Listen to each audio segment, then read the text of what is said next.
Na tayo sa ating first destination.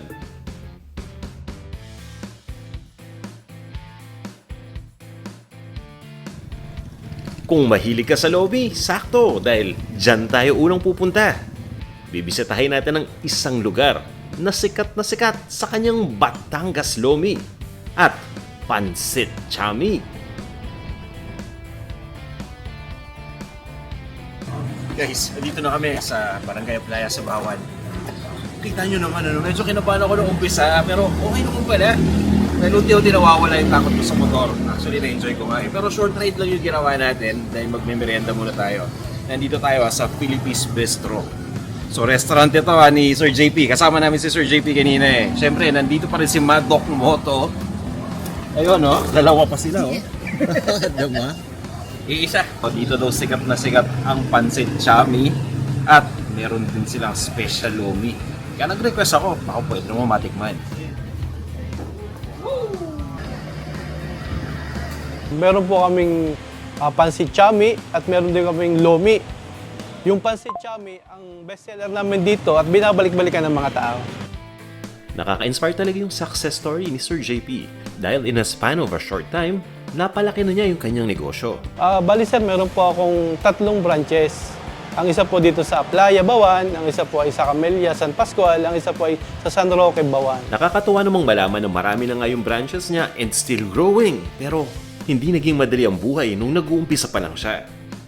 Buo itong aking concept na ito dahil po sa dati na hindi maayos na buhay, ito po ang naging resulta. Nung panahon yun talagang napakahirap. Marami po akong sinubukan trabaho. Ako po ay nag-gasoline boy.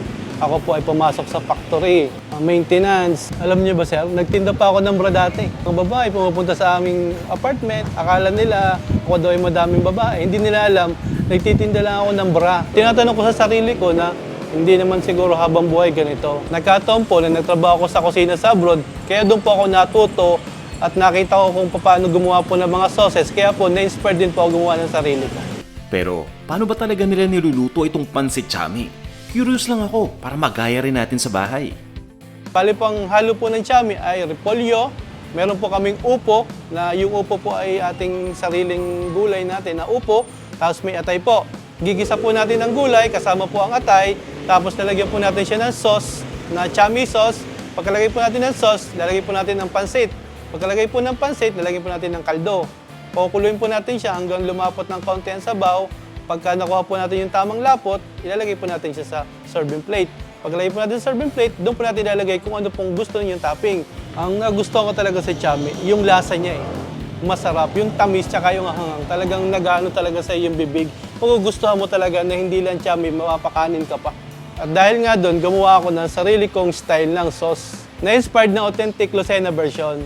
Yan po ay pinagaluhalong mga dark soy sauce, dark sugar, and then nilagyan po natin ng mga paminta, minix po natin siya sa mahinang apoy hanggang sa makuha natin yung tamang lapot para po maibigay niya yung tamang lasa pag po nilagay po natin siya sa pansit. Hindi lang po sa sauce ng chami tayo nagbabase, meron po yung mga toppings. Depende po sa inyong gusto. Meron po tayo sisig chami, may lechon chami, may shanghai chami, may chicken chami.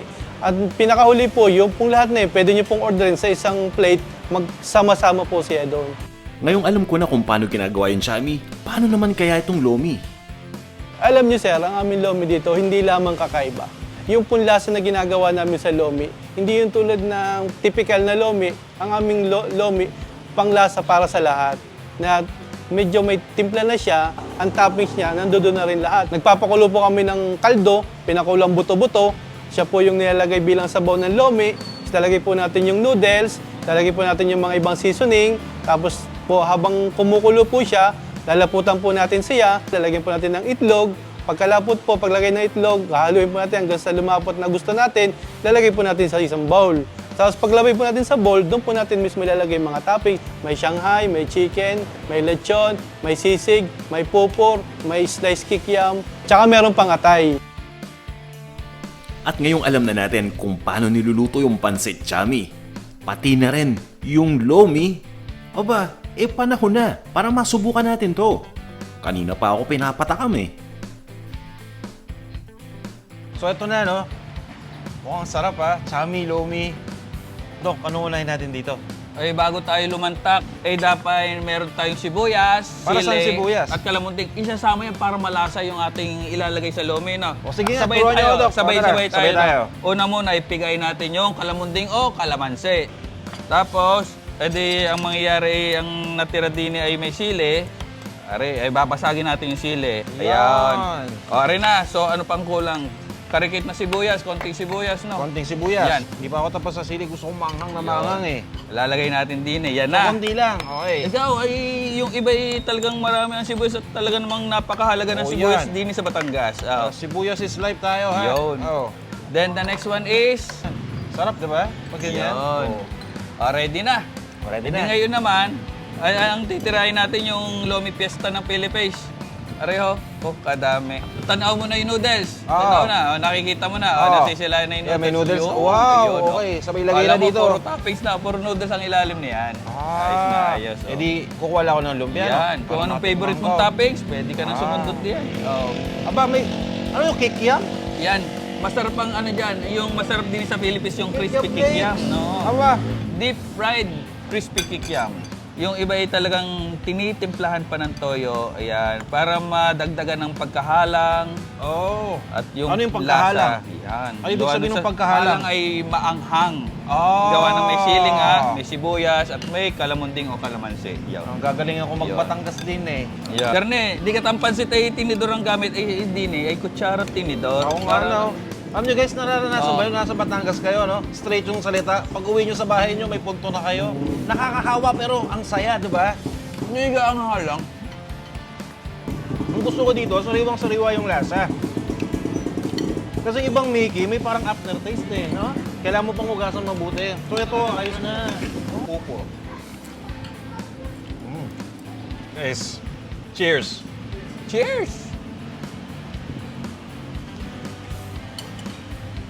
Dito naman tayo. Kaya hindi ko din naman yung kanin eh. Ay, kanin. Kain. Kasi nga, kailangan ko tikman ton chami. Tsura pa lang, no?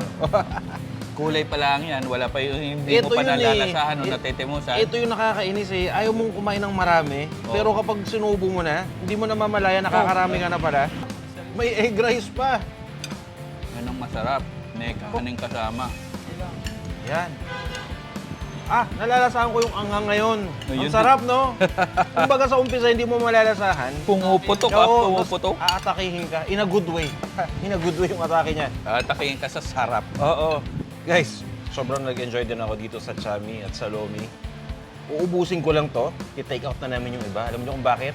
Meron pa kami pupuntahan eh. Go! Umpisa pa lang to, di ba? Sabi niyo, iikot niyo Yes, ako eh. of course. Oh. Lalakad na kami. Off to our next stop. Kung kayo ay taga-Bawan o magagawi sa lugar na to, bisitahin nyo ang Philippines Bistro. Itong branch na to ay located along S. Ilagan Street sa Barangay Aplaya, Bawan, Batangas. Guys, sobrang nabusog